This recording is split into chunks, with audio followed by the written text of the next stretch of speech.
Hoy! Huwag mo ugaling humiling ng masama sa kapwa mo, ha? Grabe ka kung makapagsalita. Ang sama na ugali mo. Hindi ako sa impyerno mapupunta. Baka ikaw. At yang pamilya mo. Ang kaso, mauuna lang yung anak mong may COVID. Doon na lang kayo magkita-kita. Mga animal kayo. Salot kayo sa lipunan. Sinasabi ko sa'yo lahat ng pinagsasabi mo na yan, mas malala ang babalik sa'yo. Huwag mo ako susubukan. Ilang beses na kitang pinagbigyan. Ilang pangmamata na ang ginawa mo sa pamilya ko. Pero ngayon, sinisigurado ko sa'yong pagbabayaran mo ang lahat. Ay, natakot naman ako sa mga pinagsasabi mong yan.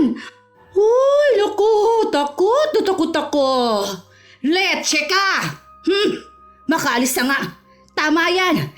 Diyan lang kayo sa loob ng bahay nyo dahil kayo mismo ang virus.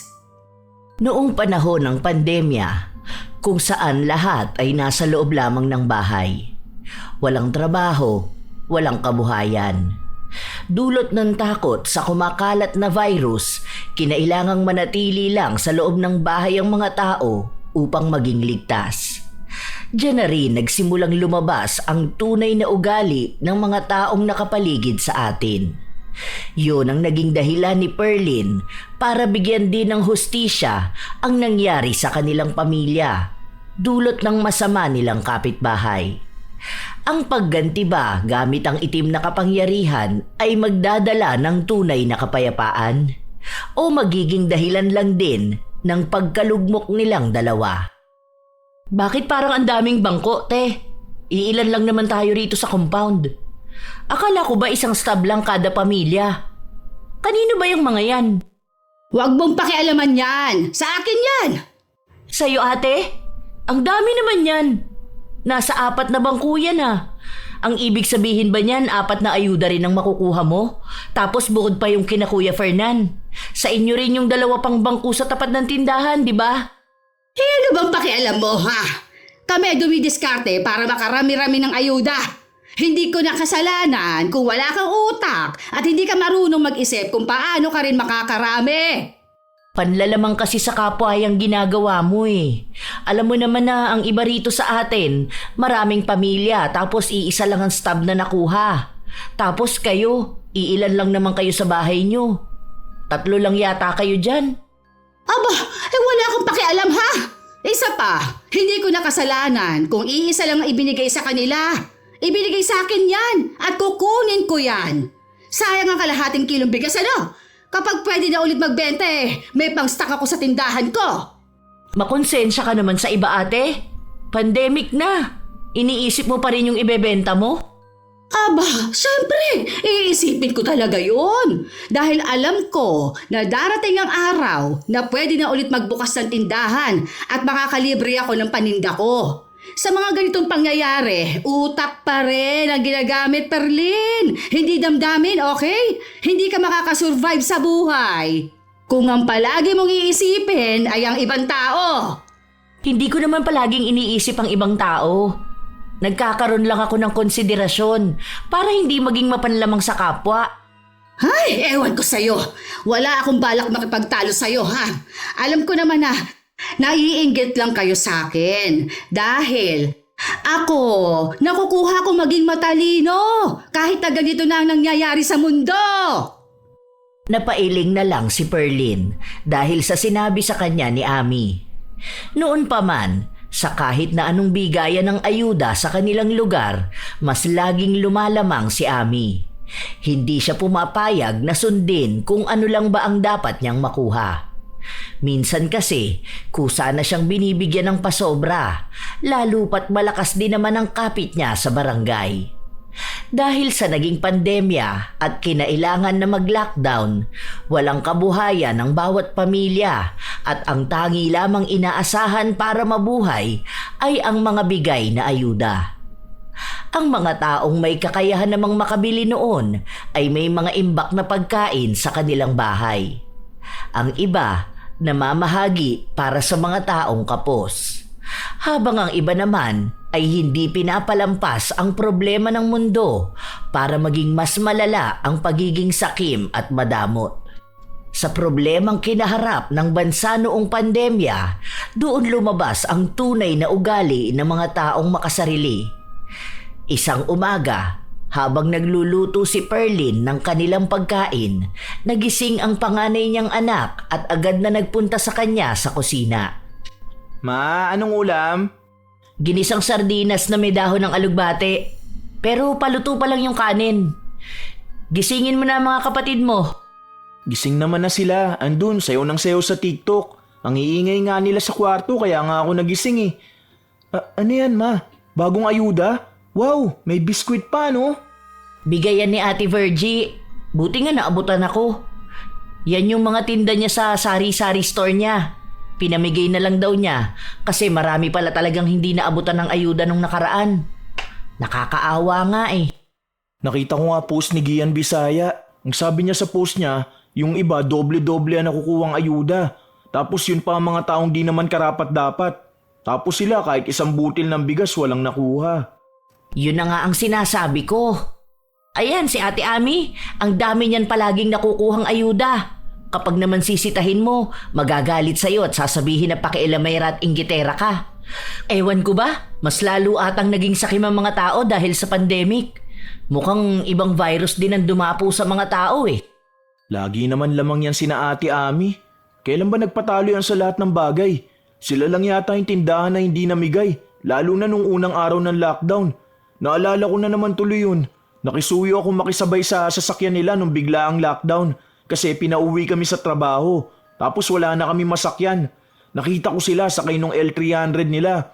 Di man lang nagpasakay dahil baka raw may virus ako. Ewan ko ba sa kanya? Ang sabi niya kasi, malakas ang kapit niya sa tagalista sa mga ayuda na yan. Tapos, dagdag stock daw sa bebenta niya sa tindahan niya. Isa pa, siya palagi ang nangunguna kapag may mga bigayan na ganyan, di ba? Bawal maalis ang pangalan niya dahil panigurado kung magwawala yan. Grabe, di kaya kinakarma ang mga taong ganun? Baka meron pero hindi pa sa ngayon.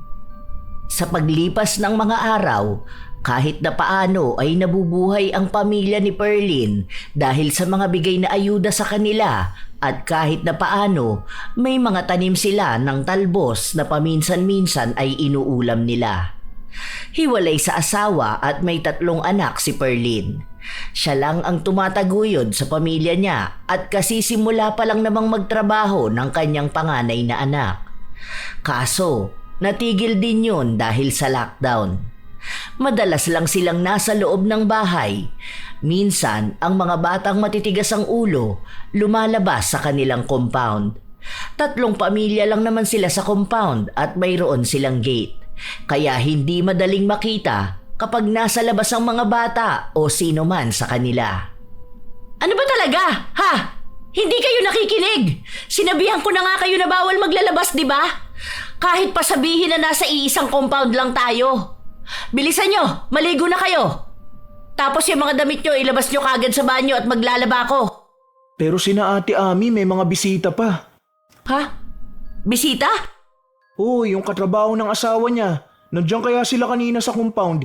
Di ko alam kung paano sila nakapunta. Siguro kasi frontliner yung isa doon. Ang tigas din ng bungo eh. Dapat sila rin nakakaalam ng mga bawal. Galing pang Maynila ang mga yun ah. Naku po, yan na nga ba ang sinasabi ko eh. Nung nakaraan, ganyan din yung nangyari doon sa asawa ni Aling Judith. Nung kasagsagan na magla-lockdown sa Maynila, nagbiyahe pa uwi rito. Pagkatapos nun, 2 days lang may sintomas na ng COVID. Tapos nung nai-report sila, ayun, 2 sa mga bata niyang anak nag-positive. Tapos kinuha para dalhin sa isolation facility. Nakakaawa nga eh, namatay pa yung isa. Daming ang bali-balita ngayon. Di ko na rin alam kung alin yung totoo eh. Kasi ang daming fake news. Kaya yung kaibigan ko, di nila pinaalam na isa sa kanila may COVID. Kasi nga baka hindi na raw nila makita ulit. Lalo na sa lahat pa naman ng ospital, binibilang lahat ng namamatay ng dahil sa COVID. Kahit hindi naman sa COVID namatay. Nag-self-medication daw yung kapatid niya. Pero ngayon, okay na raw. Ay, Diyos ko po! Ano ba naman yung mga balita na ganyan? Kaya takot na takot akong may iba kayong nakakahalubilo eh. Kaso, ang titigas ng ulo ng mga kapatid mo. Puro katwiran na compound naman natin to at walang ibang pumapasok. Pero yan, si Ate Ami, Kung sino-sino pa ang pinapapunta sa bahay nila. Yung apo pa naman niya andon. Maliit pa yun at sakitin. Di man lang nag-iisip.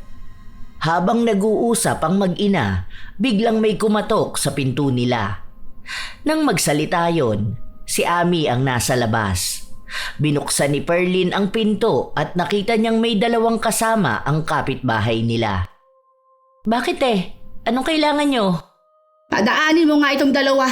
Pupunta lang sila dun sa kabilang bahay, yung sa kamag-anak nila. Bakit? Sino ba mga yan? Hindi ba bawal nga maglalabas? Bakit pagala-gala ang mga yan? Ano ba naman yung pananalita mo, Perlin?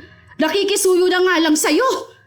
Kaya nga sila dyan makikidaan sa bahay nyo. Dahil nga may bantay doon sa kabilang kanto. Hindi sila pwedeng dumaan doon. Pasensya ka na, te. Ayoko may pinapadaang ibang tao sa bahay ko. Hindi ko ginawa yung daan sa likod para maging daanan nila.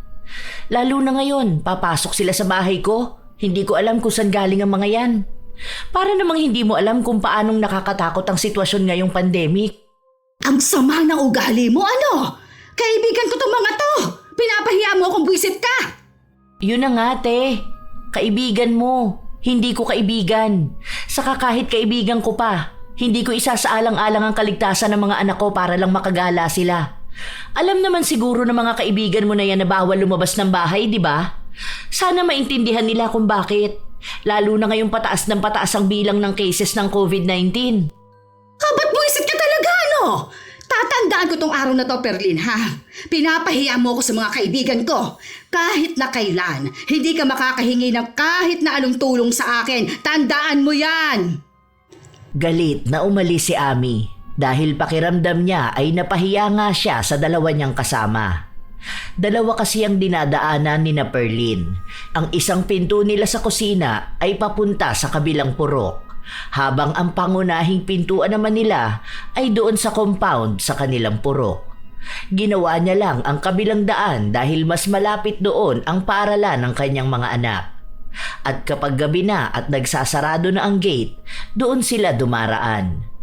Hawak kasi ni Ami ang susi ng gate at kapag sinabi niyang ayaw na niyang magpadaan, wala nang ibang taong makakadaan, kahit na may ibang tao namang nakatira sa kanilang compound. Habang lumilipas ang mga araw, pataas ng pataas ang mga naitatala na may COVID. Lahat ay takot sa mga bali-balita sa telebisyon at sa iba't ibang platform. May mga nakakaawa at nakakatakot na testimonya mula sa mga taong nakakaranas ng sakit. Mas naging mahigpit palalo sa paglabas at pakikihalubilo sa mga tao. Pero si Ami, patuloy pa rin siyang tumatanggap ng mga bisita mula sa mga kapitbahay nila. Lalo na kapag gusto nito ng makakausap. Dahil sa pangamba ni Perlin, kinausap niya si Ami. Ate Ami, baka naman pwedeng huwag ka na muna magpapasok ng kung sino-sino dito sa compound natin. Nakakatakot na kasi, hindi naman natin alam na baka isa sa kanila may sakit. Baka mahawa pa tayo. Lalo na kapag may nag-positive dito sa atin. Naku, panigurado, damay-damay tayong lahat. Maawa ka naman, ang daming mga bata rito. Bakit ba? Ang hilig mong punahin ang mga ginagawa ko, ha? Kung gusto mo, magpapasok ka rin ng kakilala mo. Ate, naririnig mo ba yung mga sinasabi mo? Nakikiusap ako, hindi lang para sa'yo, kundi para sa ating lahat dito. Lalo na sa mga bata. May apo ka, di ba? Sakitin yan, tapos bata pa. Mas mabilis yan kapitan ng sakit. Alam mo, sa lahat ng ayoko, yung pinakikialaman ako. Buhay ko to, oy! At gagawin ko kung anong gusto ko, maliwanag. Walang sakit ang mga taong pinapapasok ko. Alam mo kung anong virus ang kumakalat sa mundo? Yon ang katangahan. O ayan, meron kang virus ng katangahan. Inggit at masyadong nakikialam sa buhay ng iba. Yan ang virus na hindi na magagamot pa. Ang kitid ng utak mo? Hindi ko alam na ganyan ka pala mag-isip. Mas malala yung sakit mo sa utak. Hindi ka makaintindi. Masyado na masama ang ugali mo. Ang liit pa ng utak mo para maintindihan ang nangyayari. Sinasabi mo ba na bobo ako, ha? Kung yan ang pagkakaintindi mo sa sinabi ko, baka nga bobo ka talaga. Ang hirap mong pagsabihan eh. Alam mo na nga na bawal, ginagawa mo pa rin. Kung hindi ka natatakot para sa sarili mong pamilya, huwag mo kaming idadamay ha. Kami, may mga anak kaming iniisip. Mga bata pa yung mga yon. Alam nating mahihina ang resistensya nila, lalo na sa mga virus-virus na yan. Wala akong pakialam. Anak ko ba yung mga yan, ha? Mga kaibigan ko lang ang pinapapasok ko at hindi ko nakasalanan pa kung may mahahawa sa inyo. Tinatakot lang kayo ng gobyerno dyan sa virus-virus na gawa-gawa lang naman nila. Huwag mo akong pagbabawalan ha, na gawin ang lahat ng gusto kong gawin. Kung hindi mo to gusto, umalis kayo rito. Lumayas kayo. Hindi na natapos ang bangayan ng dalawa. Nagsisigawan at nag-aaway sila at wala ni isa ang nais na magpatalo. Si Ami, pinagpipilitan niyang tama lang ang ginagawa niya dahil daw minamanipula lang ng gobyerno ang utak ng mga tao para matakot sa virus. Habang si Perlin naman ay ipinaglalaban ang kaligtasan ng kanyang pamilya at ng iba pang tao sa compound nila. Natigilan lang silang dalawa sa pag-aaway matapos na umawat si Matmat. Inaaya niyang umuwi ang ina para hindi na humaba pa ang awayan. Dahil alam nila na kahit naman anong gawin nila, hindi nila mababago ang pag-iisip ni Ami. Bago pa magkaroon ng pandemya, gano'n na ang ugali ng matanda. Pipilitin niyang gawin ang sa tingin niyang tama at wala siyang ibang pakialam sa mga taong nasa paligid niya. Hindi ko alam kung anong klaseng utak meron ng babae na yun. Ma, nagpapaka-stress ka lang dyan. Alam mo kahit na anong gawin at sabihin mo sa kanya, walang ibang papakinggan si Ate Ami. Maraming katwiran sa buhay yun eh. Ikaw nakikipagtalo ka pa dun sa labas. Akala ko nga magsasabunutan na kayo eh. Aba, talagang papatulan ko siya kapag sinaktan niya ako. Ano ba kasing mahirap intindihin dun? Tignan mo, isusumbong ko yan na nagpapapasok ng ibang tao dito sa compound. Mamaya may sakit ang mga yon, hindi lang halata. May mga asymptomatic cases pa naman. Paano kung yung isa sa mga bisita niya may ganon? Tapos wala pang mga face mask. Diyos ko po, ano ba naman to? Hindi lang virus ang kalaban dito, pati na rin tao. Basta tayo, wag na lang munang maglalabas lalo na kung wala namang gagawin dun. Dito na lang tayo sa bahay. Isara ang pinto para hindi makalabas yung mga bata na yan. Ang titigas din kasi ng ulo ng mga yan, May. Bored na bored daw sila sa bahay. Hay, ewan ko ba? Gusto ko talagang isumbong yung ginagawa ni Ate Ami at nang matigil na siya. Akala mo kung sino siya kung umaste. Kapag isinumbong niya yan, baka lahat tayo i-swab test. At kapag may isa sa atin nag-positive, for sure lahat tayo rito sa compound kawawa. Paano kung mag-positive si Ate Ami? Kasi siya yung madalas na may bisita, di ba? Close contact pa tayo rito. Kasi bumibili rin tayo sa tindahan niya kahit nakasarado, di ba? Tapos ayan, kanina magkausap kayo. Ang lapit nyo sa isa't isa habang nagsisigawan kayo. Kaya damay-damay pa rin po tayong lahat. Yun na nga ang sinasabi ko sa kanya. Ay, nakakainis. Hindi pa rin maalis kay Perlin ang inis niya sa matandang kapitbahay. Pero para makaiwas na lang sa gulo, palaging nakasarado ang kanilang pinto. Palagi niyang pinapagalitan ng mga anak niya na nais lumabas ng bahay kahit nasa compound lang naman sila. Sakitin kasi ang mga anak ni Perlin kaya alam niyang madaling mahahawa ang mga yon. Ang bunso niya na 7 taong gulang, yun talaga ang pinakamabilis mahawa ng sakit. Kahit na may uubo lang saglit, magkakaroon na ito ng ubo. Yun ang iniiwas niya na makihalubilo sa iba dahil natatakot siya na kapag nagkasakit yun, kukunin sa kanya ang anak niya. At ang masaklap pa ay hindi na nga niya ito makikita pa. Ilang araw pa ang lumipas, unti-unti na namang humihirap ang buhay ng pamilya ni Perlin. Tinitipid nila ang ayuda na nakuha nila. Ang ilang kilong bigas na bigay sa kanila nung nakaraang linggo pa. Wala pa rin kasi siyang balita sa iba pang araw kung kailan pa magbibigay ng pagkain para sa kanila. Habang naghihimay ng talbos si Perlin, lumabas ng kwarto ang kanyang anak at ipinakita sa kanya ang litratong ipinadala lang din ng isa niyang kakilala. Oh, anong meron dyan sa mukha ni Ate Ami? Ang dami niyang biniling face mask, tissue, face shield at alcohol? Ay ano naman? Palagi naman niyang ganyan. Tapos magdadamot naman niya na mamigay sa iba. Na kesyo dahilan niya, pera niya ang ginagastos niya. Bakit kailangan mo pa ipakita sa akin yan? Hindi naman niya yan binili, bigay yan. Bali hati-hati tayo rito sa buong compound, hindi lang sa kanya. Sakto, ilang galon ng alcohol yung bigay sa kanya oh. Talaga ba? Kailan ba yan? Bakit wala siyang sinasabi sa atin? Sandali, magtatanong ako kina Nanang Deli. Itatanong ko lang kung may nakuha ba sila. Kahapon pa raw to eh. Kay Ate Ami raw yata binigay kasi siya yung may bahay sa unahan. Pero bakit parang wala man lang siyang paramdam para ibigay sa atin yung parte natin, di ba? Bumibili pa ako ng alcohol sa tindahan niya kanina. Tapos ang mahal pa ng benta niya ng tissue sa akin. Tapos may libre naman palang binibigay. Agad na lumabas ng bahay si Perlin para kausapin ang isa pa nilang kapitbahay. Pero sinabi lang sa kanya na wala naman siyang natatanggap. Nagbebenta raw si Ami ng alkohol na pwedeng isalin-salin lang, kumbaga ay tingi lang. Magdadala siya roon ng lalagyan at isasali ng alkohol na binili niya.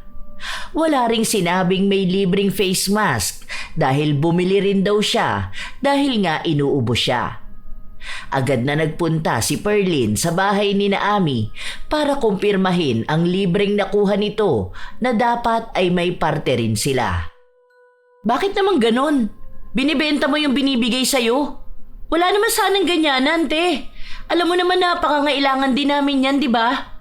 Lalo na ang alkohol. Gumawa na nga lang kami ng DIY para may pang-disinfect kami. Kasi alam namin ang mahal ng alkohol ngayon at ubusan talaga. Oh, sa akin binigay, di ba? Ang ibig sabihin lang nun, ako ang may-ari. Hindi porket nakatira tayo sa isang compound, sagot ko na rin kayo. Na ang ayuda ko, dapat ayuda nyo na rin, ha? Aba, kung gano'n ang mangyayari, napakaswerte nyo naman. Ako ang didiskarte tapos kayo makikinabang. Hoy, dapuan ka naman ng hiya, Perlin. Ako pa pala ang dapat dapuan ng hiya. Kung ikaw itong walang hiya. Nakita ni Matmat na libre yun, kaya dapat ipamigay din sa mga kasama mo sa compound. Ang ginawa mo, pinagkakakitaan mo yung dapat ibinibigay lang. Si Nanang Deli, pinagbentahan mo pa talaga? Ang mahal mo pa magbenta, akala mo ang laki ng pinuhunan mo dyan. Aba, dapat lang na mahal ang benta ko. Sasabay ako sa presyo ng mga bilihin, ano? Sige, kung hindi ka sa akin makakabili ng alkohol, tingin mo, may pagkukuhanan ka pa ba, ha? Kung ayaw mong bumili sa akin, huwag kayong bumili. Hindi ko kayo pinipilit. Kaya huwag ninyo kong pilitin na sa inyo ibigay yung mga nakukuha kong libre. Kaya ibinigay sa akin. Kasi ako na ang bahala kung anong gagawin ko doon. At bilang isang negosyante, malamang pagkakakitaan ko yun. Hindi mo alam yon kasi wala ka namang negosyo. Iba naman kasi yan, te. Buti sana kung binili mo yan at pera mo ang ginamit mo pang puhunan. Kaso hindi naman Ibinigay sa'yo yan at bigay na dapat ipamahagi mo rin sa iba. Hindi naman sinabi sa'yo na pagkakitaan mo yan. Alam mo, wala kang ibang ginawa kundi sirain ang araw ko. Huwag ka nang pupunta sa bahay ko, ha? Kung ang alam mo lang bantayan ang mga ginagawa ko. Wala akong pakialam sa inyo. Kung gusto ninyo ng alkohol, bumili kayo. Kung ayaw ninyo sa ibinibenta ko, manahimik kayo. Inis na inis si Perlin habang sinasabi yon ng kanyang kapitbahay. Hindi talaga siya pinagbigyan nito, nahatian sila sa nakuha niyang ayuda. Sa paglipas pa ng mga araw, mas nauuna si Ami na makakuha ng balita tungkol sa bigayan ng ayuda dahil siya ang nangungunang bahay kaya siya ang unang nakakausap. Pinagpatuloy niyang pagkakitaan ang mga libreng gamit at pagkain na nakukuha niya. Ang saya naman ng lockdown na to. Ang dami kong nakukuhang libre. Buti na lang nagkaroon ng ganito. Sana lagi na lang ganito dahil ang saya ng buhay ko. May mga nakukuha na akong libreng gamit. May kinikita pa ako sa pagbebenta ng mga to. Ay, ang swerte talaga ng buhay ko. Kaya ang daming naiinis at naiinggit sa akin. Tapos, lumalabas pa na parang obligasyon ko pa silang tulungan dahil lang wala sila. Ay, ano bang akala nila sa akin? Parte ng government officials para akong tutulong sa kanila? Ang kakapal ng mga muka, oy! Basta, ako, kukunin ko ang para sa akin. Paki ko ba sa kanila, no? Siya lang ang tila masaya ng mga panahon na yon dahil hindi siya nagugutuman, wala siyang sakit at lahat ay libre niyang nakukuha. Kaya hinihiling niya na sana ganun na lang ang maging buhay nila at wag nang matapos pa ang pandemya. Paulit-ulit niyang sinasabi yon sa kanyang asawa na sang-ayon din naman sa kanya. Sa pagpapatuloy ng mga linggo, nagkaroon na ng kaunting pagkaluwag sa paglabas ng mga tao.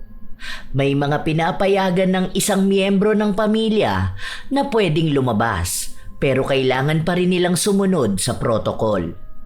Ako na lang ba, ma? Pwede naman na ang age ko eh. 22 naman na ako. Hindi na, ako na lang. Baka kung mapano ka pa sa labas eh. Hindi na po, ako na lang. Baka kayo naman na makasagap ng sakit. May face mask naman at face shield eh. Saka hindi naman araw-araw lalabas. Bakit? Ang sabi nakadepende sa color ng quarantine pass kung kailan lang pwedeng lumabas. Kapag daw lumabag sa utos, ayun, pwede kang hulihin. Sige. Hindi naman din tayo madalas mamalengke. Wala na rin tayong budget pa. Magpapadala daw ang Tito Vince mo sa akin bukas. Yun ang ipambibili ko ng stock natin para sa buong linggo. Sana naman matapos na tong nangyayaring to para naman makapagsimula na ulit tayong lahat. Para makapagtrabaho na rin. Ay, ang hirap ng ganito. Ang daming tumatakbo sa utak ko. Stress na ako. Magiging maayos din po lahat, ma. Tiwala lang po tayo. Sa ngayon, kailangan muna natin magtiis. Sa susunod po niyan, balik normal na ang buhay ng tao. Makakapagtrabaho na ulit ako at hindi na kayo ma-stress sa virus na yan. Sana nga, anak ko. Sana nga. Si Matmat ang nakapangalan sa quarantine pass ng pamilya nila. Nang maisaayos na ang lahat at araw na rin na pwede silang lumabas, namalengke na siya para bumili ng bigas nila. Ilang araw na kasi nitong tinitipid ang pagkain dahil mahirap na kapag nawalan sila. Wala namang ibang tutulong sa pamilya nila kundi sila lang. Hindi rin naman pala asa si Perlin kaya hindi niya iniisip na kailangan siyang tulungan ng ibang tao. Lumipas pa ang ilan pang mga araw at naging maayos ang pakiramdam ni Perlin. Hindi na siya palaging aligaga sa paligid na para bang takot na takot siya sa mga taong nakapaligid sa kanila. Bawal pa rin silang lumabas kaya kapag may kailangan silang bilhin, si Matmat ang inuutusan. Ma, may work from home na raw dito sa work ko. Bali, need ko lang ng headphone, yung may noise cancelling. Magkano kaya yun, no? Pero next week pa naman daw yun. Inaasikaso pa nila yung mga papayagan sa work from home setup. Baka raw kasi by October, pwede na kaming pumasok sa office eh. Naku, magandang balita yan. Unti-unti na talagang bumabalik ang lahat sa ayos. Nakakatuwa naman. Sana talaga mawala na tong virus na to. Ang daming pagbabagong nangyayari sa isang tao. Tapos ang dami pang mga masasamang ugali na naglabasan, ano? Basta ako, alam ko, wala pang COVID, masama na talaga ang ugali ni Ate Ami. Kailan ba nagpalamang yan? Hindi nga ako pinapansin yan eh. Parang ako pa yung may malaking atraso sa kanya. Huli naming usapan yung sa binibenta niya yung bigay para sana dito sa compound. Pinagkakakitaan niya lahat eh. Hayaan mo na yun, ma. Bahala na siya sa buhay niya. May kalalagyan naman ng mga taong ganyan ng ugali. Basta tayo, tuloy ang buhay at palagi mag-iingat. Alis na po pala ako. Oh, magdala ka ng extra face mask. Yung alkohol sa bulsa mo ah. Huwag mong iwawala yan. Bili ka na rin ng saging bago ka umuwi. Ingat sa kalsada.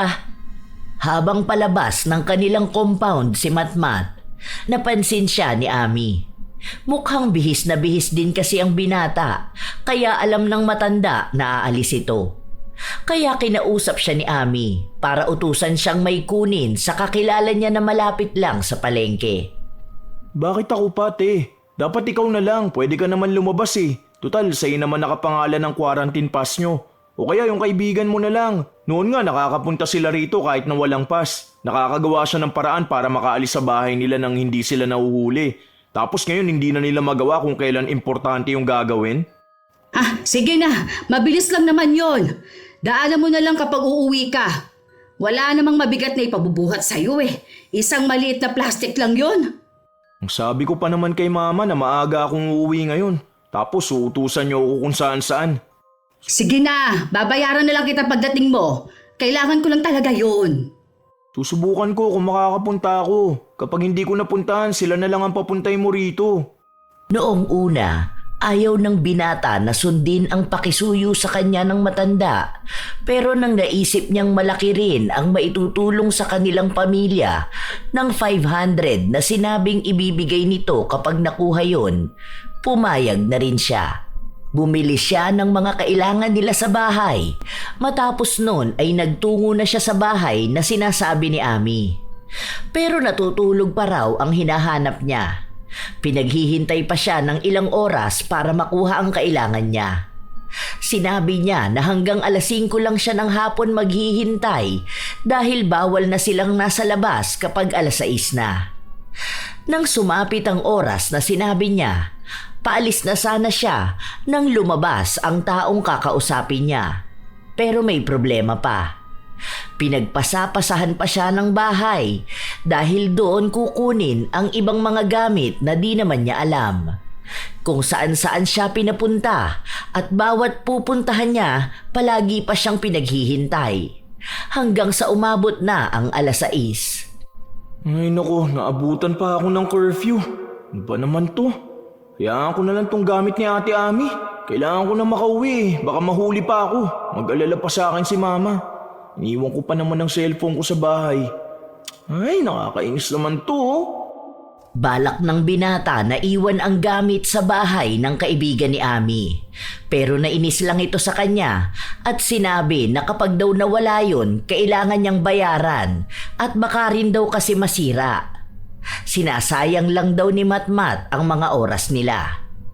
May inis na naramdaman ng binata dahil hindi naman niya obligasyon kunin yun. Nakikisuyo lang sa kanya kapalit ang maliit na halaga ng pera. Tapos, sa halip na isang kuhanan niya lang ng gamit, kung saan saang bahay pa siya pinalakad. Napagod din siya sa mga nangyari. Ilang sandali pa, habang naglalakad ang binata papasok sa kanilang lugar, bigla siyang hinuli ng barangay. Sir, sige na po. Hindi naman ako masyado nagtagal sa labas eh. Kailangan ko makauwi. Kasi itong mga pinamili ko kailangan to sa bahay. Hindi naman ako gumala sa kung saan-saan lang, sir. Sige na po, maawa na kayo. Dahil mahigpit ang kanilang lugar sa ganong patakaran, kahit na anong pakiusap ng binata, dinakip pa rin siya at dinala sa barangay hall. Doon siya mananatili hanggang sa kinabukasan. Kasama niya ang iba pang mga taong lumabag din sa ordinansa ng curfew. Hindi na alam ng binata ang kanyang gagawin, lalo pat alam niyang nag-aalala na ang kanyang ina dahil sa kahihintay nitong umuwi siya. Ilang sandali pa, nakisuyo si Matmat sa isang lalaki na makichat para masabi sa ina ang nangyayari. Doon niya saglit na nakausap ang ina at sinabi na wag itong mag-alala dahil bukas ay makakauwi na siya. Bilang parusa din sa pagkahuli sa kanila, pinaglinis sila sa gilid ng barangay. Pinagwalis at pinagpulot ng mga basura. Ganon daw ang parusa sa mga nahuhuli nila. Kinaumagahan, paalis na sana si Matmat nang may mapansin ang mga nagbabantay sa isa niya pang bitbit na plastik. Yun ang pinapakisuyo sa kanya ni Ami. Hindi ko po alam kung ano yan, sir. Ang sabi lang po sa akin, importante raw po yan dahil kailangan sa gamot ng asawa niya. Hindi ko naman po binuksan yan eh at hindi rin naman sinasabi sa akin kung anong laman yan. Bakit po, sir? Binuksan ng isang bantay ang plastik na pinaglalagyan ng gamit ni Ami at tumambad sa kanila ang laman nun. 2 alak na nakabalot ng tela para hindi mahalata sa plastik. Ala sir, hindi po talaga sa akin yan. Inutos lang po yan sa akin. Alam ko naman po na bawal ang alak eh. Hindi rin po ako umiinom yan. Nadagdagan ang parusa na ipinataw sa binata. Sa halip na makakauwi na siya, pinaglinis pa siya sa bayan nila ng buong maghapon. Kinolekta rin ang nakuhang alak sa kanya. Inis ang tanging nararamdaman niya kay Ami dahil ipinahamak siya nito. Bago sumapit ang 5:00, pinauwi na rin si Matmat. Bakas ang pagod sa kanyang katawan dahil ang daming nangyari sa araw niya nang dahil lang kay Ami. Pagka-uwi niya, hindi niya nakita sa tindahan ang matanda, kaya dire-diretso lang siya sa kanilang bahay. Mabuti naman nakauwi ka na, anak. Sige na, diretso ka na sa banyo. Ako na ang mag-aabot sa'yo ng damit mo. Pawis na pawis ka pa. Ay, ano ba naman ang nangyari? Wisit na Ami yan, pahamak sa buhay. Matapos maligo ng binata, saka naman dumating si Ami. Galit na galit pa ito sa kanya dahil bakit daw hindi pa ibinibigay sa kanya ang pinapakuha niya. Si Perlin ang unang kumausap at sinabi na kinolekta nga yon sa barangay pero ayaw maniwala ni Ami. Ay sus! Alam ko na yung ganyang galawan nyo, hoy! Alam ko, nagka-interest kayo sa pinapakuha ko na yon. Oh, nasaan na? Ibigay nyo na sa akin yan. Sinasabi ko sa inyo, magkakasubukan tayo rito. Hindi mo ba naintindihan ang sinabi ko? Wala nga sa amin. Wala siyang ibang bitbit kundi yung pinapabili ko. Kaya nga ngayon lang siya nakauwi dahil nakita sa kanya yun.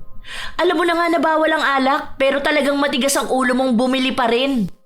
Wala akong pakialam. Alam bawal-bawal. Walang ganyan. Nasaan na? Ha? Mahal ang pagkakakuha sa akin nun. Kapag yon hindi binayaran sa akin, sinasabi ko sa inyo, kayo magbabayad doon. Lumabas si Matmat para harapin si Ami. Naririndi na kasi siya sa boses nitong nagagalit sa kanila kahit na dapat siya pa nga ang magalit dahil ipinahamak siya nito. Oh, yan na pala ang anak mo. O ano, nasaan ang pinapakuha ko? Ilabas mo na yon, huwag nyo nang itago. Mga suga pa at magnanakaw talaga kayo, ano? Ang kapal naman ng mukha mong sabihin na magnanakaw kami. Hindi ko pagkakainteresan ng alak na yun. Kung ayaw mo maniwala sa akin na kinuha yun sa barangay, pumunta ka ron. Sabihin mo kailangan mo yun. Sabihin mo iyo yun. Alam mo dahil dyan sa punyetang pakisuyo mo na yan sa akin kaya nahuli ako. Pinapunta mo ako dun sa kaibigan mo. Halos 2 oras pa ako naghintay kasi hindi pa raw gising. Tapos kung saan-saan pa ako pinapunta. Kung sino-sinong tao pang nilapitan ko para mautik-utik yung pagkuha ng alak na yan. Naabutan ako ng curfew dahil sa kanila. Tapos pinaglinis pa ako ng buong barangay dahil sa nahuli ako dyan sa alak mo. Muntikan pa akong pagbayarin dun. Buti na lang nadaan ko sa pakiusapan. Alam kong nagsisinungaling ka. Buisit ka. Alam ko na iinumin mo yung alak na yon. Magpapakasasa ka sa alak na ninakaw mo. Sinasabi ko sa'yo, Matmat, ilabas mo yon. Anong gagawin mo kung hindi ko mailalabas? Sige, ipatawag mo ako sa barangay para magkaalaman tayo. Ikaw tong walang ibang ginawa kundi ang sumuway sa ordinansa eh. Di ba? Ang dami mo nang nilabag. Idadamay mo pa ako dyan sa pagkuha mo ng alak. Ang sabi mo kailangan ng asawa mo para sa gamot niya. Tapos nagbebenta ka pala ng alak. Grabe na yung ugali mo, te. Yan na yung virus mismo eh. Yan yung walang gamot. Hindi rin nagpatalo si Ami sa mga salitang binato sa kanya ng binata. Nagpatuloy ang kanilang bangayan at kahit naawati ni Perlin ng anak, hindi pa rin ito tumitigil. Inilabas ni Matmat ang lahat ng inis niya kay Ami, habang si Ami naman ay patuloy pa ring pinagbibintangan ng binata na siya ang kumuha ng alak at ginagawa lang rason ang tungkol sa barangay. Pero sa huli, natigil din sila dahil kahit naman anong gawin ni Ami, hindi niya pwedeng ireklamo ang ginawa ni Matmat. Ito ang tatandaan ninyo, ha? Wala kayong mahihita na kahit na anong tulong mula sa akin. Huwag kayong lalapit sa akin kapag kailangan niyo ako. Ang sasama ng mga ugali ninyong mga hayop kayo. Hindi ko makakalimutan tong ginawa ninyo sa akin. Kami pa ang pagbabantaan mo na parang kami talaga may malaking atraso sa'yo? Baka nakakalimutan mo. Simula pa noon hindi ka naman tumulong sa kahit na kanino. Tuwing tutulong ka, dapat may malaking kapalit. Leche ka! Buwisit kang bata ka! Ang taong ganyan na ugali, mga walang patutunguhan sa buhay. Dapat sa inyo tinatamaan ng virus para maubos kayong pamilya. Te, mali naman atang humiling ka ng masama sa ibang tao. Alam mo naman kung gaano kaseryoso yung virus, tapos ganyan ka pa magsalita sa pamilya ko? O ano naman? Totoo naman na dapat kayong parusahan at makaranas ng paghihirap dahil wala naman kayong pakinabang sa lipunang ito. Asa kayo ng asa sa bigay. Mali naman yata yung sinabi mo. Sa panahon ngayon, malamang aasa talaga kami sa mga bigay-bigay. Wow, parang ikaw hindi mo gawain yun ah. Baka nakakalimutan mo, mas masahol ka pa maghintay ng bigay. Tapos mas nangunguna ka pa at hindi nagpapalamang kasi anong gagawin mo sa bigay sa'yo? Di ba pagkakakitaan mo? Ibebenta mo? Kaya wag kami ang pagsabihan mo. Tignan mo muna ang ginagawa mo. Aba, talaga? Ay, wala akong panahon makipagtalo sa mga dukhang gaya nyo. Mga mahihirap na walang makain. Kaya panay abang kung may magbibigay na ayuda. Basta, kapag may nangyari sa pamilya ninyo, Huwag na huwag kayong hihingi ng tulong sa akin. Dahil kahit na mamatay na kayong lahat, hindi ko kayo tutulungan. Mga buwisit kayo. Umalis si Ami na panay pa rin ang salita ng masasama sa pamilya ni na Perlin. Ilang araw pa ang lumipas, hindi pa rin natitigil si Ami sa pagpaparinig tungkol sa ninakaw daw na alak. Inis na inis siya dahil kailangan niyang ibalik ang pera nang bumili sa kanya at nalugi pa siya dahil nabayaran na niya ang alak. Nakakainis to si Ate Ami. Panay ang post sa Facebook. Nagpaparinig, akala mo naman siya yung tama. Ayan oh, may mga kalahi pa niyang pumapabor sa mga kabubuhan niya. Nagagalit pa sila na may liquor ban. Mahirap talaga kapag ang virus ay katangahan tapos sila ang sumalo. Hayaan mo na lang yang si Ate Ami. Kapag natapos naman na tong lahat, makakalimutan na rin niya yan. Alam mo naman ang daming issue niyan sa buhay. Ilang mga kapitbahay na ba ang inaway niyan? Yung sa kabilang compound nga, di ba? Kaaway niya lahat ng tao ron. Kailan kaya magbabago ang matandang yan? Grabe naman na kasi ang pag-uugali. Hindi naman na dapat ganun. Sobrang lala nung kanya. Akalain mo yun, may mga tao pala talaga na katulad niya. Habang nag-uusap ang dalawa, narinig nilang may umuubo sa loob ng kwarto nila. Kaya tiningnan yun ni Perlin. Ang bunsong anak niya ang umuubo at nakabalot ito ng kumot na para bang may lagnat. Nak, ayos ka lang ba? Matmat, kumuha ka nga ng gamot para makainom si Bunso. Inuubo siya, ma. Kagabi ko pa nga siya naririnig tapos nilalagnat pa. Naku, hindi kaya may COVID na siya? Imposible yun. Hindi naman tayo madalas lumalabas. Tapos nagdi-disinfect naman tayo kaagad. Lumabas pa naman yan kahapon. Inis na inis nga ako eh. Hindi ko pala nasabi, nakalimutan ko.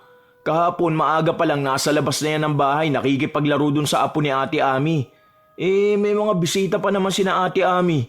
Tapos narinig kong galing Manila yun. Tapos may kasama sa bahay nilang naka-quarantine. Bakit hindi mo agad sinabi sa akin? Ay, painumin na lang muna natin ang gamot at obserbahan. Huwag niyo munang ipapaalam sa iba na may sakit ang kapatid niyo, ha? Baka puntahan tayo dito at kunin siya. Natatakot ako. Hindi maalis ang pag-aalala ni Perlin sa kalagayan ng kanyang bunso. Ibinukod niya ito ng kwarto para hindi siya makahawa ng iba niya pang mga kapatid. Hindi rin papayag si Perlin na kunin ang anak niya dahil sinasabi naman niyang kaya naman niyang pagalingin ang bata. Pero ilang araw pa ang lumipas, walang nagbago sa nararamdaman ng bunso niya. Nahihirapan itong huminga at wala ring ganang kumain. Bumababa naman minsan ang lagnat pero agad din yung bumabalik. Nak, kuha ka nga ng dahon ng malunggay para ilalaga ko at ipapainom sa kapatid mo. Hindi naman po naaalis ang sakit ni Jennifer eh. Paano kung dalhin na natin siya sa ospital? Hindi pwede! Alam mo namang ang hirap kapag dinala sa ospital. Natatakot ako baka hindi na natin makita ang kapatid nyo. Ganun pa naman ang nangyari sa anak ni Perlita. Simpleng ubo lang daw yun. Kaso ayun, nang dalhin nila sa ospital, mga 2 araw lang namatay na. Tapos hindi pa nila nakita kahit sa huling sandali ang anak nila. Nako, hindi ko kakayanin kung mangyayari yun. Baka mamatay ako. Paano po yan? Paubos na yung gamot na iniinom ni Jennifer. Wala na rin tayong pagkain ngayon. Yung huling bigas natin, nilugaw ko na lang. Kakalista lang ngayon para dun sa paayuda ni Kapitan kaso hindi naman tayo kasali dun. Kinausap ko si Ate Meryl, ang sabi wala daw tayo sa listahan. Nagtataka nga ako eh. Ang nandun sa listahan sina Ate Ami at yung asawa niya. Saka yung anak niyang nasa abroad. Tapos tayo wala man lang. Sinabi ko na yun kaso hindi naman ako pinakikinggan. Hihingi na lang ako ng tulong sa mga tita mo. Sige na, kumuha ka na muna ng malunggay. Sinunod ni Matmat ang utos sa kanya ng ina. Habang nangunguha siya ng malunggay, saka naman lumapit sa kanya si Ami. Parang may nararamdaman akong kaguluhan dyan sa bahay nyo eh. Siguro, may isa sa inyong may sakit ano? Aba, dapat isumbong na yan para kunin ng sino mang may virus sa inyo. Baka mahawaan nyo pa kami eh. Alam nyo, mas nakakahawa pa yung pagiging chismosa niya. Baka yung ubo na naririnig nyo galing sa utak nyo. May plema na yung utak nyo. Oh, bastos ka! Anong karapatan mo magsalita ng ganyan sa mas matanda sa'yo, ha? Kaya nakakandamalas-malas yung buhay ninyo dahil sa ganyang pag-uugali. Kaya nga wag mo kaming pansinin dahil baka mas malasing ka sa buhay. Oh, anong gagawin mo dyan sa malunggay, ha?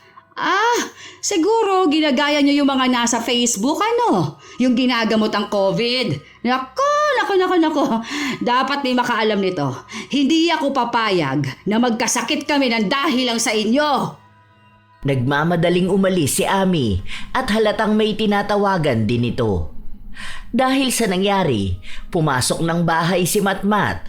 Sinabi sa kanyang ina kung ano ang naging usapan nila ni Ami. Mabilis lang din ang mga pangyayari dahil dumating ang mga health worker na tinawagan ni Ami para tingnan kung tunay na may itinatago sina Perlin na may sakit. Nalaman din kaagad na ang bunsong anak niya yon dahil mataas ang lagnat at may mga sintomas ng COVID. Sumailalim silang lahat sa swab test pero si Jennifer lang ang naging positibo. Dahil maliit lang ang bahay nila at madalas na magkasama sina Jennifer at Perlin, lahat sila ay close contact sa bata. Kaya lahat sila kailangang manatili lang sa loob ng bahay nila. Ilang beses pang nagmakaawa si Perlin para hindi kunin ang anak niya pero sinigurado sa kanya na magiging maayos din ang bata. Mas maaalagaan daw ito kung dadalhin sa tamang pasilidad kung saan ito gagamutin. Nang makaalis na ang mga kumuha kay Jennifer, nagsimula namang mang-asar si Ami. Deserve! Ayan! Karma na yan! Hoy, dyan lang kayo sa loob ng bahay nyo, ha? Dapat pinapako tong pinto nyo para hindi kayo makakalabas at makakahawa pa ng iba. Muntikan pa kami madamay sa mga pinaggagawa ninyo. Ay, kawawa naman ang ina. Uy, iyak-iyak pa dyan. Pwede ba? Kung wala ka namang magandang dulot dito sa amin, umalis ka na. Nakasarado na ang pinto namin, di ba? Diyan ka pa talaga sa bintana. Masaya ka na ba, ha? Ayan, naisumbong mo na ang nangyayari sa pamilya namin. Hindi ko kasalanan kung bakit nagkaroon ng virus yung kapatid mo, ha? Baka yun na kasi ang karma nyo dahil ang sasama ng mga ugali ninyo. Pwede bang manahimik ka na? Umalis ka na rito! Aba, talagang aalis ako dahil ayokong mahawa ng virus nyo, ano? Simula ngayon, pahaharangan ko tong pinto nyo para sigurado na hindi kayo makakalabas. Naku! Alam ko nang gagawin ninyo. Gagawa kayo ng paraan para makahawa, ano? Hindi mo ba narinig na hindi naman kami nag-positive? Kailangan namin mag-quarantine ng 14 days. Bakit mo haharangan ng daan namin, ha? Dahil ayoko na makahawa kayo. Dapat lahat kayo inaalis na rito Dapat doon kayo sama-sama para kapag ipapakremate kayo, magkakasama na rin. Wala talagang ibang maganda sinasabi ang bibig mo, no? Aba, maganda ang mga sinasabi ko. At least, hindi na kayo magluluksa kapag namatay yung bata na yun, ano? Para at least, sama-sama pa rin kayo. Huwag mong pagsasabihin ng ganyan ng anak ko. Kung wala ka rin lang namang sasabihing maganda sa nangyayari sa amin, umalis ka na rito! Bakit ka nagagalit sa akin, ha? Basta, ayoko mahawa dyan sa virus ng pamilya ninyo. Ayaw mong mahawa pero ikaw tong hindi umaalis. Ikaw tong panayan lapit sa amin para lang pagtawanan ng nangyayari sa buhay namin. Ano, malamang, takot ka talagang mahawaan ng virus kasi kapag namatay ka, alam mong sa impyerno ka mapupunta. Hoy, huwag mong ugaliing humiling ng masama sa kapwa mo, ha? Grabe ka kung makapagsalita! Ang sama ng ugali mo! Hindi ako sa impyerno mapupunta. Baka ikaw at yung pamilya mo. Ay ang kaso, mauuna lang yung anak mong may COVID. Doon na lang kayo magkita-kita, mga animal kayo! Salot kayo sa lipunan!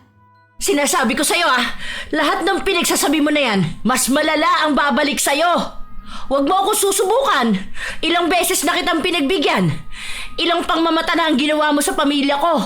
Pero ngayon, sinisigurado ko sa'yong pagbabayaran mo ang lahat. Ay, natakot naman ako sa mga pinagsasabi mong yan. Uy, takot ako. Leche ka! Makalis na nga. Tama yan, dyan lang kayo sa loob ng bahay ninyo dahil kayo mismo ang virus. Tama yan, umalis ka na talaga. Ikaw naman ang kanser ng lipunan to eh. Galit ang tanging nararamdaman ni Perlin, lalo pat hindi niya matatanggap na pagsalitaan ng masama ang kanyang anak. Nang araw din na yon, gumawa ng paraan si Ami para makulong nga sila sa bahay nila.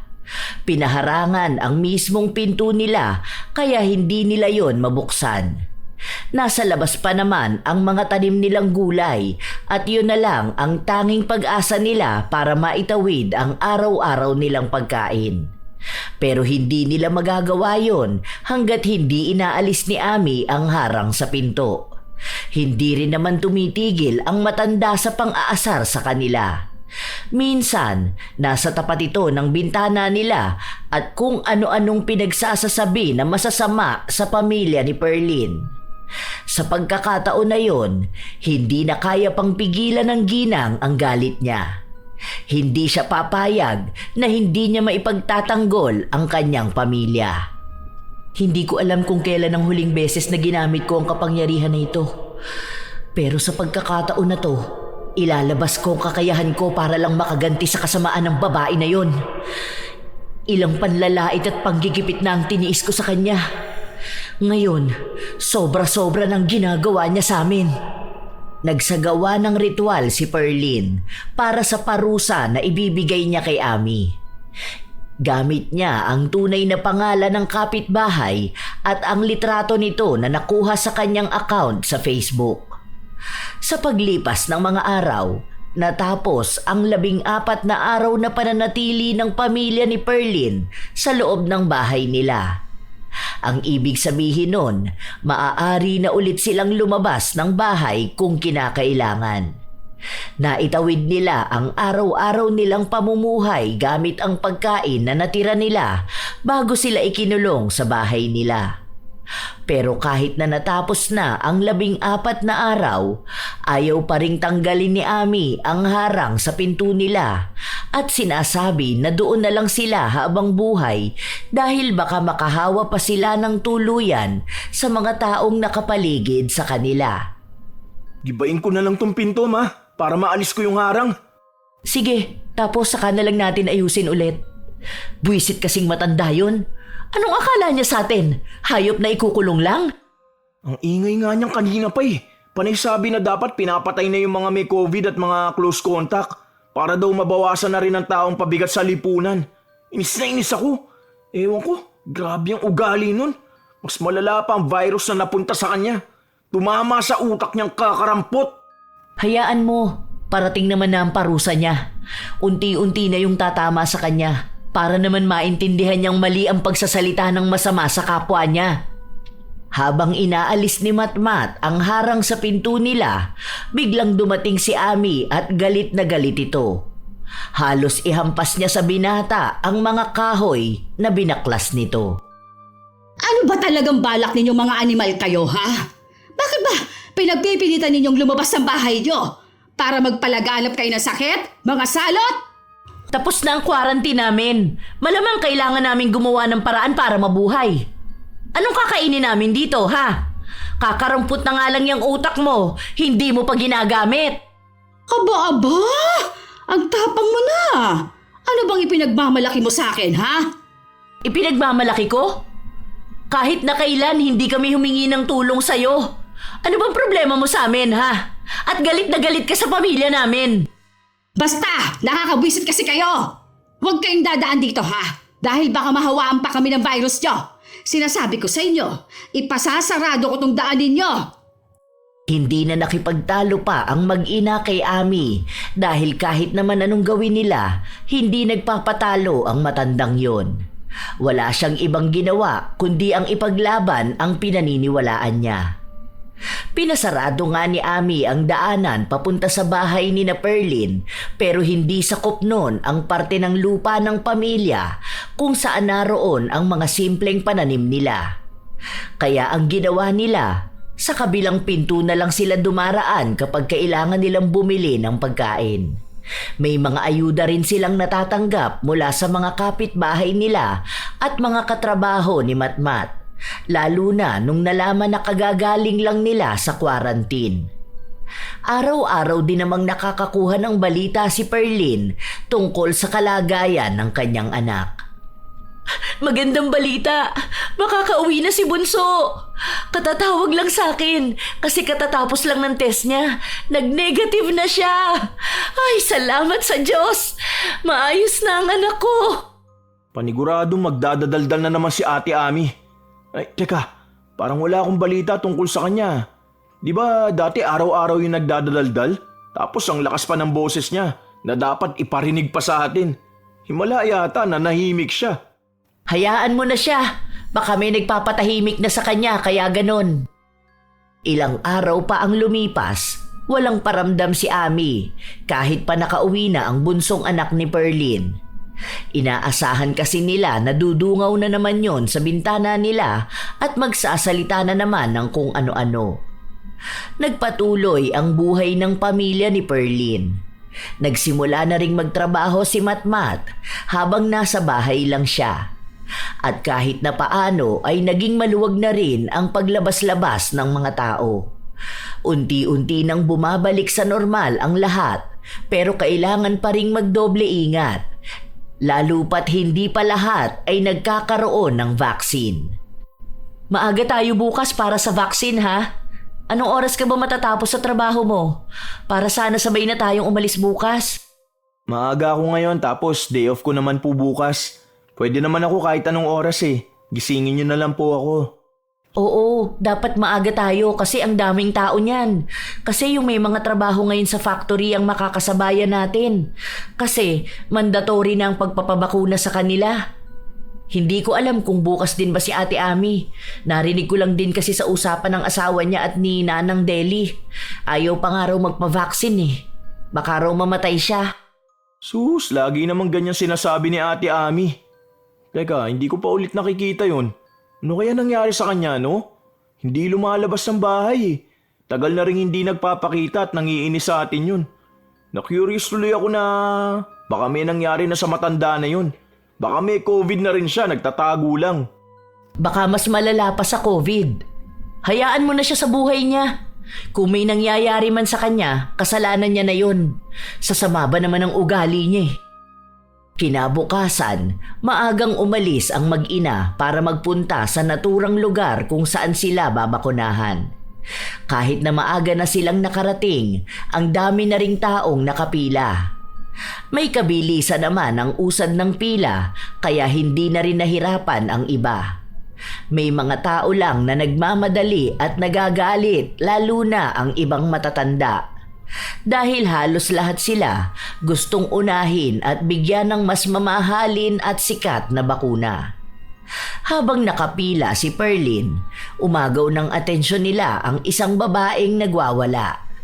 Pinagmumura at pinagsisigawan nito ang nurse na nag-aasikaso sa kanya para sa bakuna. Boses pa lang, kilala na ni Perlin kung sino yon. Ang tanga mo naman! Hindi ba't sinasabi ko na naman sa'yo na yung branded na vaccine ang ibigay sa akin? May pinag-aralan ka pa naman sana pero ang bobo mo! Naging nurse ka pa rito kung hindi ka naman pala nakakaintindi. Bobo! Gusto mo pa ata akong patayin, ha? Ate Ami, wag mo naman pagsalitaan ng ganyan yung nurse. Tumutulong na nga lang yan eh.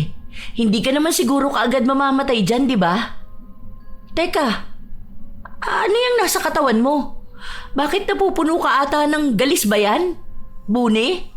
Ano yan? Isa ka pa! Bakit ka ba nakikialam dito, ha? Huwag akong atupagin mo!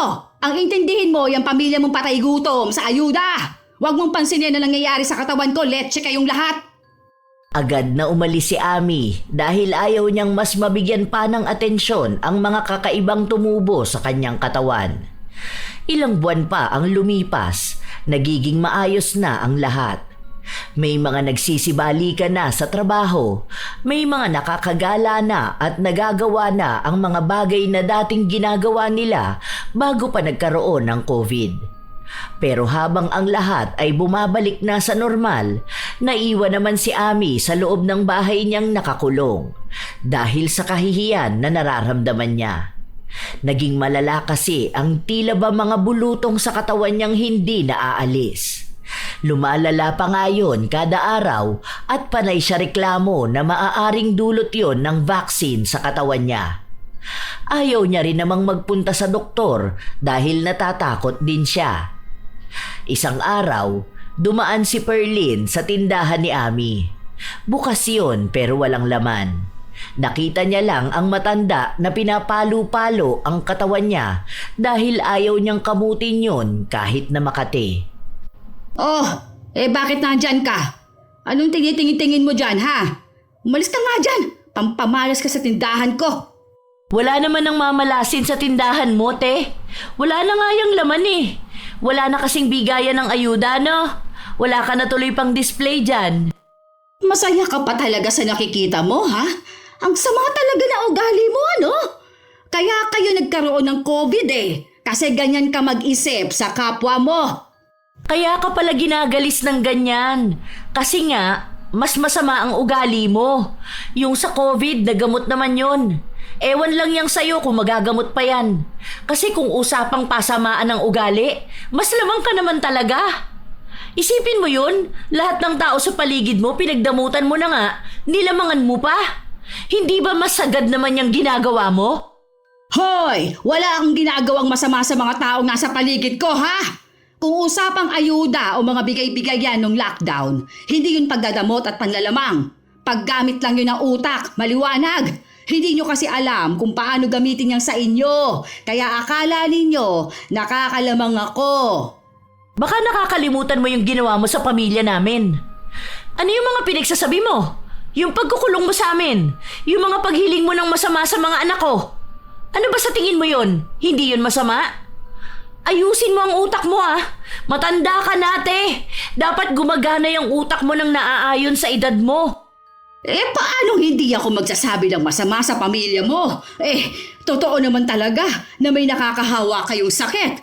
Dapat lang naiwasan kayo. Feeling ko nga hanggang ngayon may COVID pa rin kayo Doon ka nga, lumayo ka. Baka mahawaan mo pa ako. Baka ako pa nga ang mahawaan mo niyang galis mo sa katawan.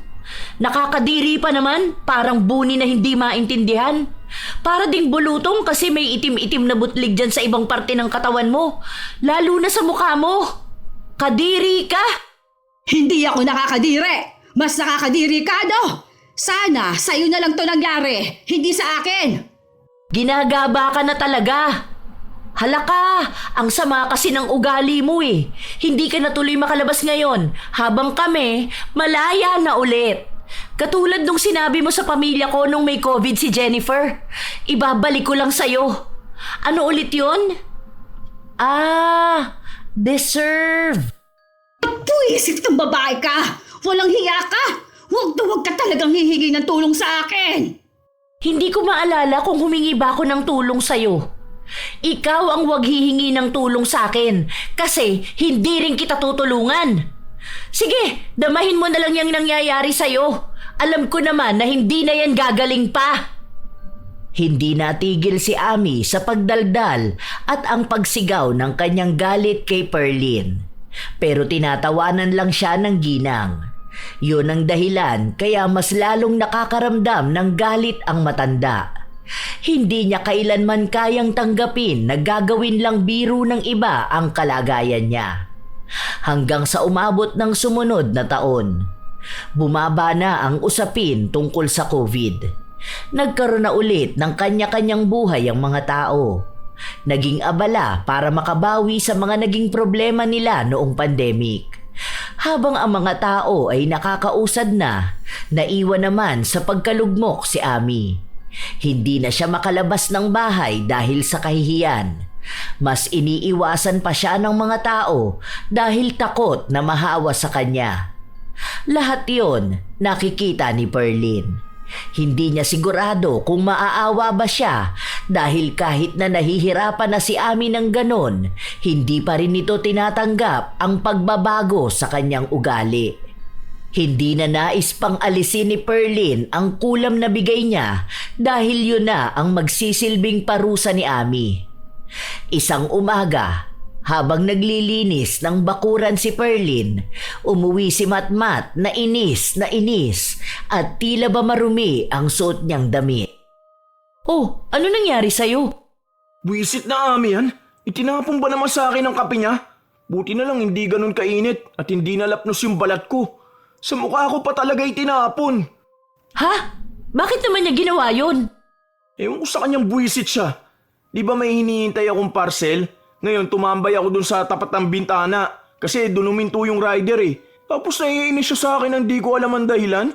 Tapos pinapaalis niya kami. Ang sabi ko sandali lang, nagbabayad pa ako sa rider. Ang ginawa niya, tinapon niya sa amin yung kape. Kawawa nga yung rider eh, natapunan din. Puwisit talagang ugali nun. Di na nagbago. Kaya kung ano-ano nangyayari sa kanya eh. Pumasok sa loob ng bahay ang binata para magpalit ng damit.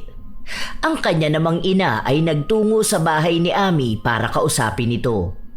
Kapansin-pansin na galit sa lahat ng bagay si Ami. Ang gulo rin ng loob ng bahay nila na mukhang nagwawala siya palagi. Wala na kasi roon ang apo niya.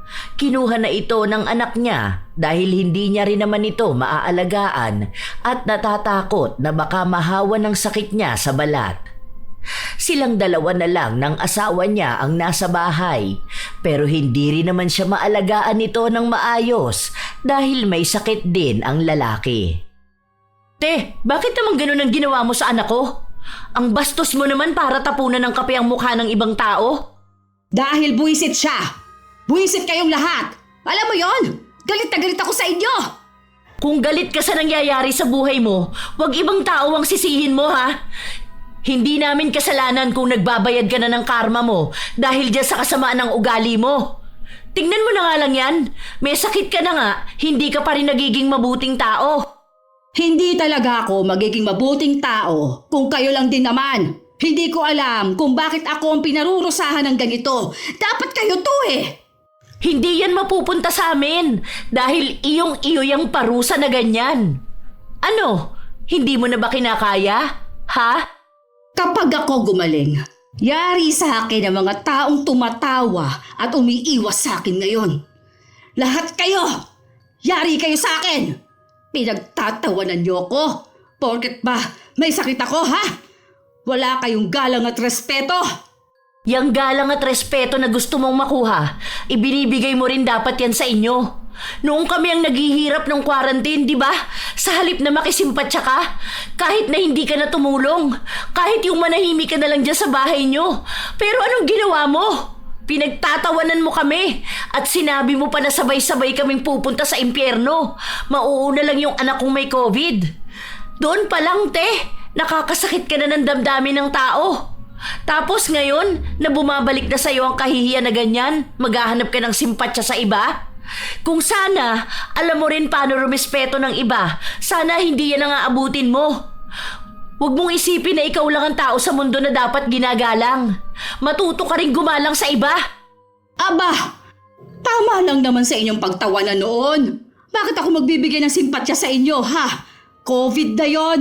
Virus na nakakatakot. Itong sa akin, simpleng kati-kati lang naman to, ha? Tapos sobrang kakaiba kayo mag-react na akala ninyo nakakahawa tong sakit ko. Ang aarte ninyo mga tao kayo. Wala. Hindi mo talaga mauunawaan ang sinasabi ko sa'yo. Sayang ka. Sa halip na gagaling ka pa, mas lalo mo lang pinapalala ang sitwasyon mo. Wala nang pag-asa pa na magbago ang isip mo.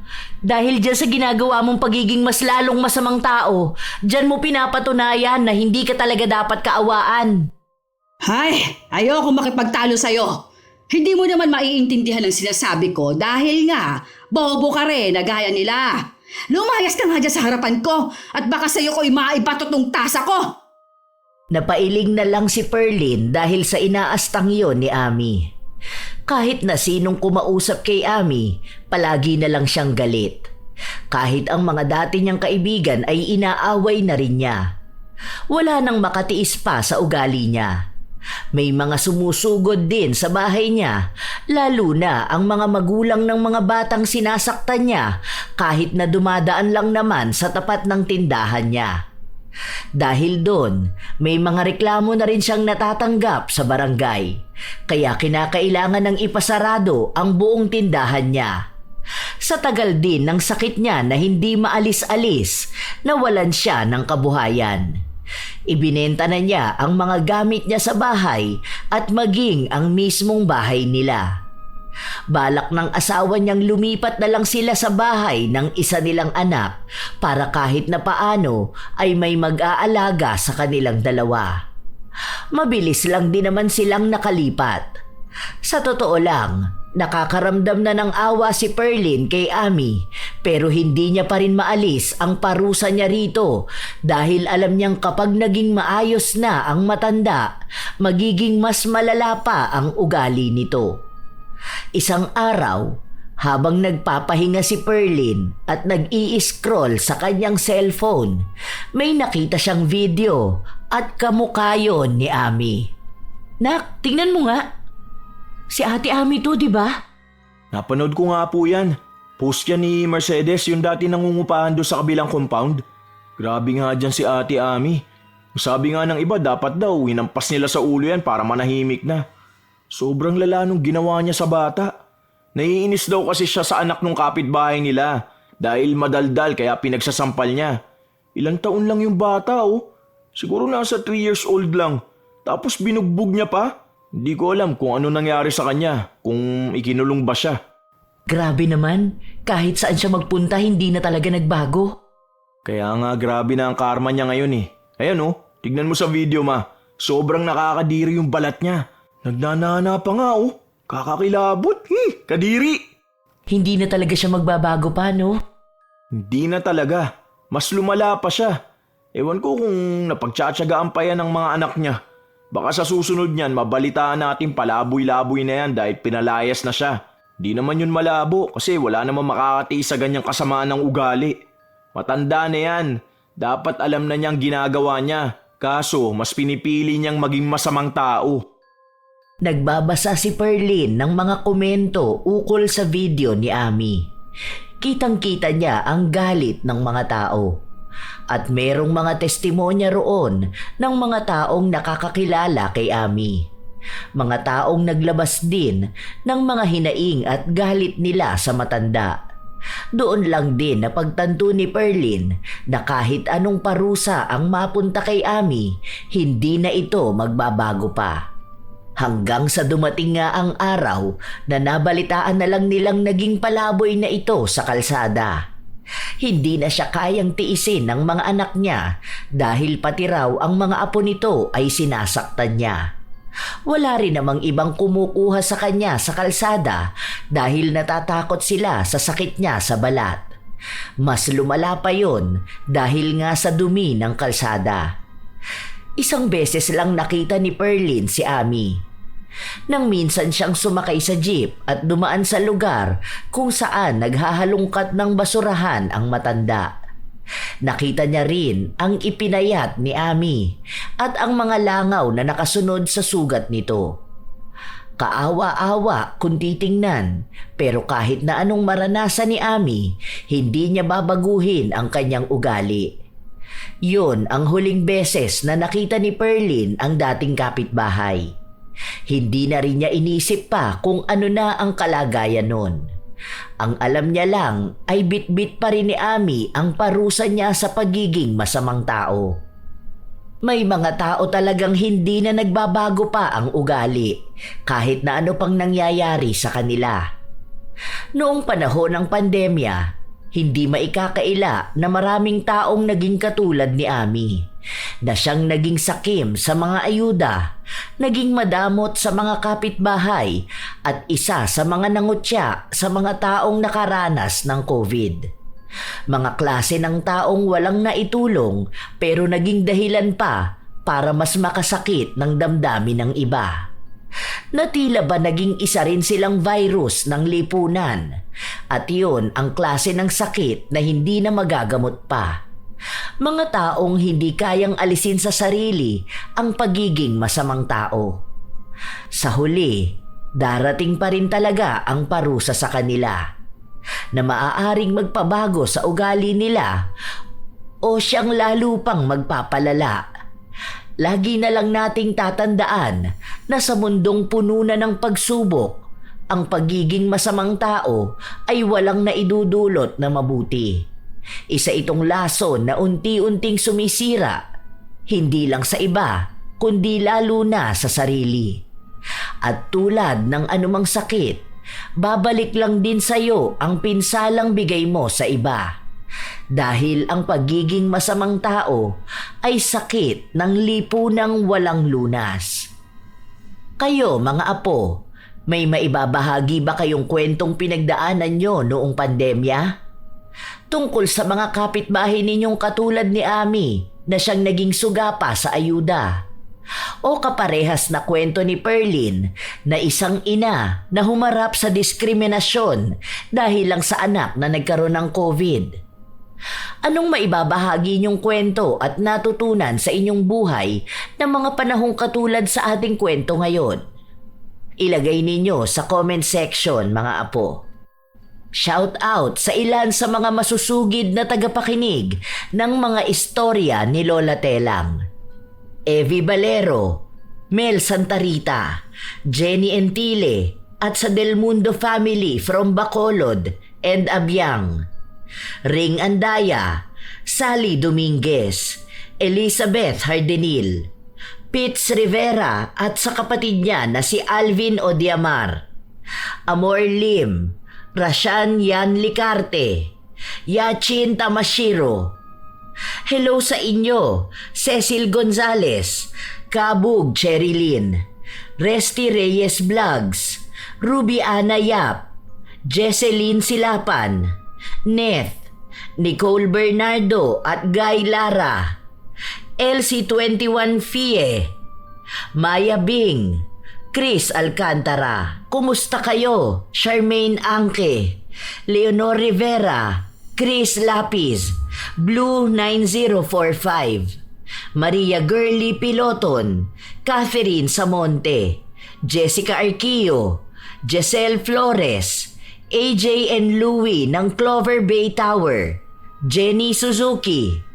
Salamat sa pakikinig nyo, Ver Heaven, at shout out sa mga kapatid niyang sina Joan Las Pinas at Jocelyn Ortega na nasa Iligan City, Mindanao.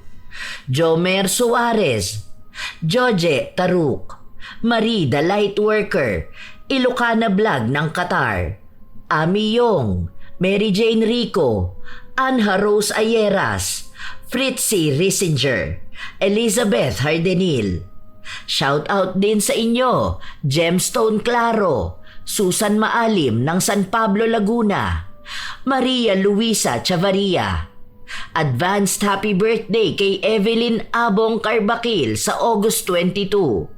Sydney Crosswind, Hazel Fiesta, Mike James Tapak, Lydia Lopez, Matt Sarol. Hello sa inyo, Eden Parducho. Advanced happy birthday sa'yo, Fatima Falcatan Perez sa August 31 at shout out din sa pogi niyang asawa na si Melegrito Absalom Francisco.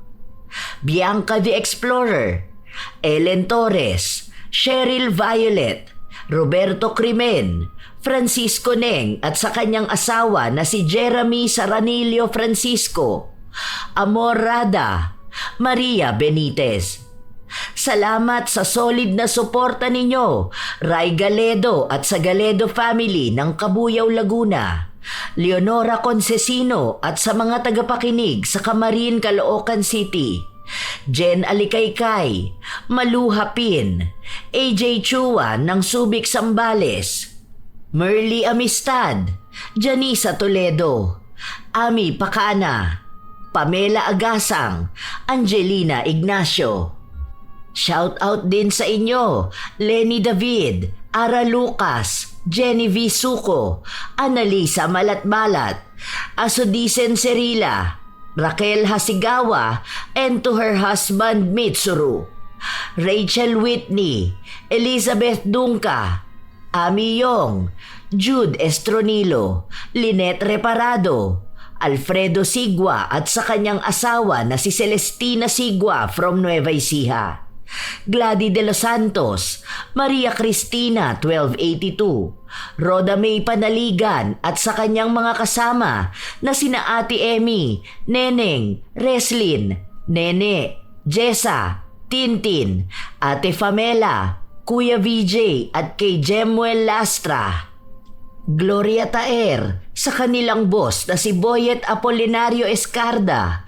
Shout out din kina Madam Rose Ann, Janine, Taer family sa kanilang team leader na si Jerry Escada Sr., kina Jera, Joven, Jimmy Dapogi, Mike Munding, Alan Lanutan, Arnold Papa Opong Mamalol, AJ, Angie, Vincent, Tantan, Yael, Leonard, Iron, Weng, Windy, KJ, at sa Team Manok ng Angeles City, Pampanga. Chef M, shout out din sa inyo Ate Auring, Minda, Ne, Faye, Kuya Dennis at Poging J ng Amira Boxes Handicraft ng Pakil, Laguna. Telma Soledad, Gia Gigi, Nikki Dolores, Ramil Fariolin, Roy Lacandalo, Noemi Kiambao, Lydia Lopez, Hazel Fiesta, at kay Sydney Crosswind. Ito ang inyong Lola Telang at maraming salamat sa palagi ninyong pakikinig, mga apo.